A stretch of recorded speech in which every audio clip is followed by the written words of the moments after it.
नमस्कार, बहुत स्वागत है आप सभी का। आप देख रहे हैं न्यूज 18 प्राइम। आपके साथ मैं हूं ममता तिवारी। नमस्कार, मैं हूं आपके साथ हेमंत कुमार। और चलिए खबरों की शुरुआत करेंगे। ईरान के राष्ट्रपति इब्राहिम रईसी की मौत की गुत्थी उलझी हुई है। अजरबैजान से 3 हेलीकॉप्टर्स का उड़ना, 2 का सुरक्षित लैंड करना और 1 का अचानक लापता हो जाना एक ऐसा सवाल है जिसका जवाब ईरान की सुरक्षा एजेंसियां भी नहीं ढूंढ पा रही हैं। ये रिपोर्ट देखिए।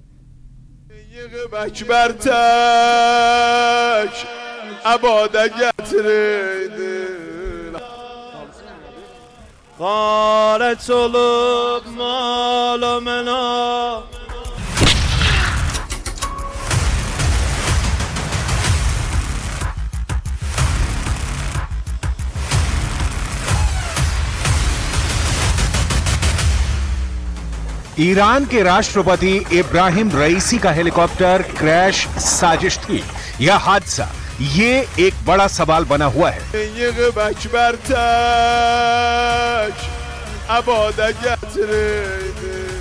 ईरान खुद ये मान रहा है कि अगर यह हत्या है तो इसमें इजरायल का हाथ हो सकता है। रईसी के दुर्घटनाग्रस्त हेलीकॉप्टर को ढूंढने में टर्की को सफलता मिली थी। उसके ड्रोन ने ही हीट सिग्नेचर से हादसे वाली जगह से हेलीकॉप्टर का मलबा ढूंढ निकाला था।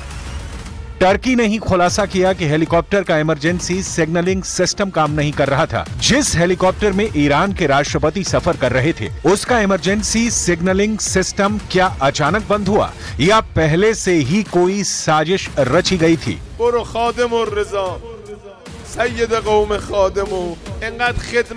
अजरबैजान से 3 हेलीकॉप्टरों का उड़ना, 2 का सुरक्षित लैंड करना और 1 का अचानक लापता हो जाना एक ऐसा सवाल है जिसका जवाब ईरान की सुरक्षा एजेंसियां भी नहीं ढूंढ पा रही।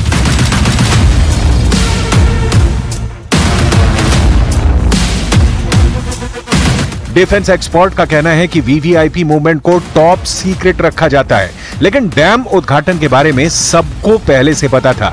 जब हेलीकॉप्टर वहां खड़े होंगे, अगर साजिश रची गई तो वहीं छेड़छाड़ की गई होगी, क्योंकि क्रैश की वजह मौसम कम टेक्निकल प्रॉब्लम ज्यादा मानी जा रही है।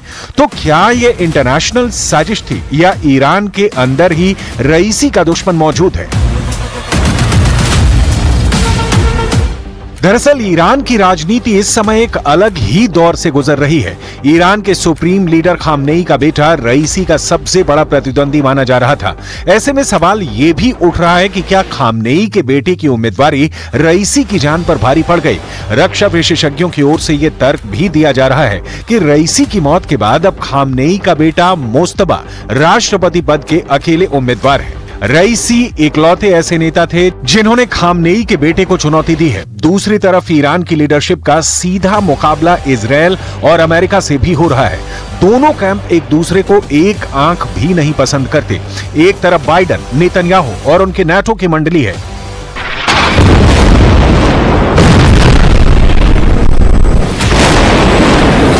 तो दूसरी तरफ हमास चीफ इस्माइल हानिया के साथ हिजबुल्लाह और ईरान की लीडरशिप खड़ी हुई है। इनके साथ रूस भी है और चीन भी खड़ा है। ईरान के मुद्दे पर मुस्लिम देश भी बढ़ चुके हैं। यूएई, कतर, अजरबैजान जैसे देश इजरायल के साथ हैं और टर्की ईरान के साथ खड़ा है। सऊदी अरब भी गाजा के मसले पर ईरान को बैकडोर से सपोर्ट कर रहा है।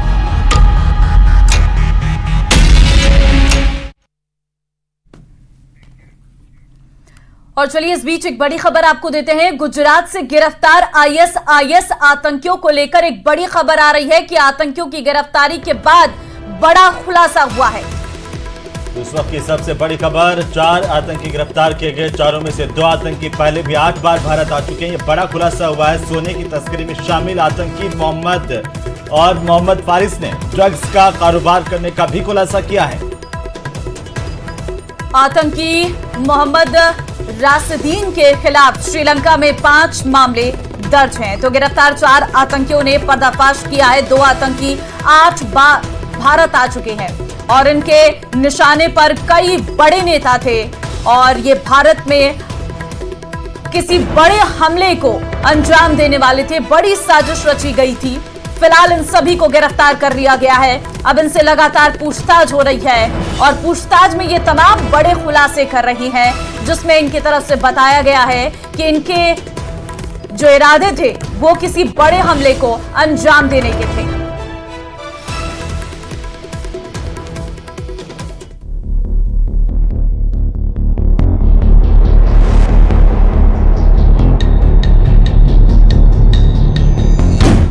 देश में लोकसभा चुनाव चल रहे हैं और देश के दुश्मन हिंदुस्तान में खून बहाने की साजिश रच रहे हैं।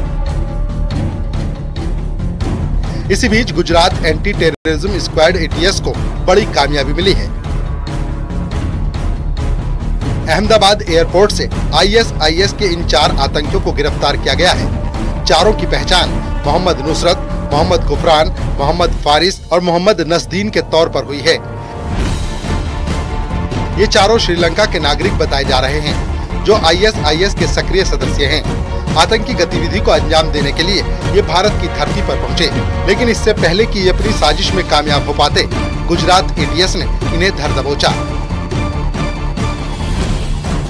सभी आतंकी श्रीलंका से पहले चेन्नई पहुंचे और उसके बाद ये अहमदाबाद आए।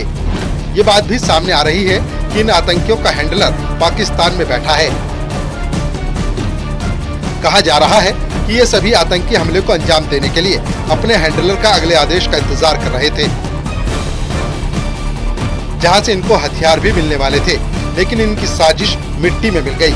फिलहाल ATS इनके नापाक मिशन के बारे में पूछताछ कर रही है। जांच पड़ताल से साफ हो जाएगा कि आतंकियों के टारगेट पर कौन से शहर थे। आतंकियों के अहमदाबाद से पकड़े जाने के बाद गुजरात पुलिस अलर्ट मोड में आ गई है। आतंकवादी प्रतिबंधित संस्था इस्लामिक स्टेटना सक्रिय सभ्यो छे અને એ 4 લોકો સંપૂર્ણપણે આઈસિસની જે આઈડિયોલોજી છે એ આઈડિયોલોજીમાં રેડિકલાઇઝ થઈ ગયા છે। पिछले साल अगस्त में भी ATS ने अलकायदा से संबंधों के आरोप में राजकोट से 3 लोगों को गिरफ्तार किया था। आतंकी संगठन ISIS भारत में अपने पैर पसारने के लिए काफी वक्त से कोशिश कर रहा है, लेकिन सुरक्षा एजेंसियों की मुस्तैदी से इनके मंसूबों पर तगड़ा प्रहार हो रहा है। Bureau report, news 18।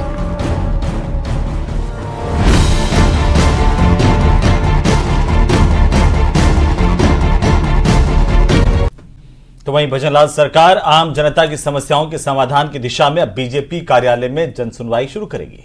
आचार संहिता खत्म होने के बाद बीजेपी के प्रदेश कार्यालय में जनता दरबार लगेगा, जहां मंत्री और पार्टी के वरिष्ठ पदाधिकारी आम जनता की समस्या सुनेंगे और उनके समाधान की कोशिश करेंगे। देखिए रिपोर्ट।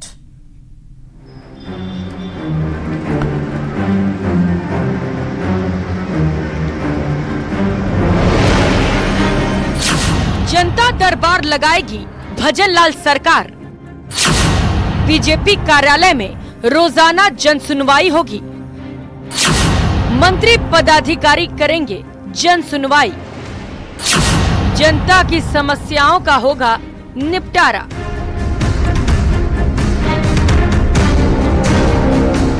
बीजेपी का प्रदेश कार्यालय जल्द गुलजार होता दिखेगा। चुनावी व्यस्तता में न नेता पार्टी कार्यालय आ पा रहे हैं, न ही ज्यादातर पदाधिकारी। सब चुनावी राज्यों में पार्टी की विजय पताका फहराने में जुटे हैं। जैसे ही चुनावी नतीजे आएंगे और दिल्ली में नई सरकार शपथ लेगी, राजस्थान में भी बीजेपी के प्रदेश कार्यालय में एक नई शुरुआत होगी। आम जनता की ओर नजदीक जाने के मकसद से भजनलाल सरकार बीजेपी कार्यालय में मंत्री दरबार लगाएगी। पार्टी के पदाधिकारियों ने इसे लेकर तैयारियां शुरू कर दी हैं। सीएम भजनलाल और प्रदेशाध्यक्ष CP जोशी के बीच जन सुनवाई पर बात हो चुकी है, बस वक्त का इंतजार है। आम जनता अपने काम के लिए इधर उधर नहीं भटके और भारतीय जनता पार्टी का एक केंद्र है, यहाँ का प्रदेश का कार्यालय है। उस कार्यालय के अंदर आम जनताओं की सुनवाई हो, उनके छोटे मोटे काम हो और जनता को इधर उधर भटकना नहीं पड़े। क्योंकि माननीय मुख्यमंत्री जी का मानना है कि हमारी सरकार जनता की सरकार है और जनता का, आम लोगों का हर काम यहाँ पे होना चाहिए। बीजेपी के लिए पार्टी कार्यालय में जन सुनवाई का ये कोई नया प्रोग्राम नहीं है। 2013 से 2018 के वसुंधरा राजे के कार्यकाल के दौरान भी बीजेपी का प्रदेश कार्यालय जन सुनवाई का गवाह बना। आम जनता दूर दराज से अपने काम लेकर आती, मंत्रियों से फरियाद करती, मंत्री संबंधित महकमों के अफसरों के पास फोन करते हैं और लिखित में समस्याएं भी भेजते, मगर अधिकांश जन सुनवाइयों में तबादले के मामले आते। सरकार चाहते हुए भी आम कर्मचारियों और उनके परिजनों को राहत नहीं दे पाई। बीजेपी के प्रदेश कार्यालय में जनसुनवाई का दौर वसुंधरा राजे के दूसरे कार्यकाल के दौरान शुरू हुआ था। मंत्री आते, जनता दरबार लगाते, आम जनता की समस्याएं सुनते और फिर समाधान की कोशिश भी करते, मगर जनसुनवाई अपने अंजाम तक नहीं पहुंच पाई और वसुंधरा राजे सत्ता से बाहर हो गई। अशोक गहलोत ने भी वसुंधरा राजे के नक्शे कदम पर चलते हुए पीसीसी में जनता दरबार लगाया, मगर वहां पर भी नतीजा ढाके 3 बात निकला। अशोक गहलोत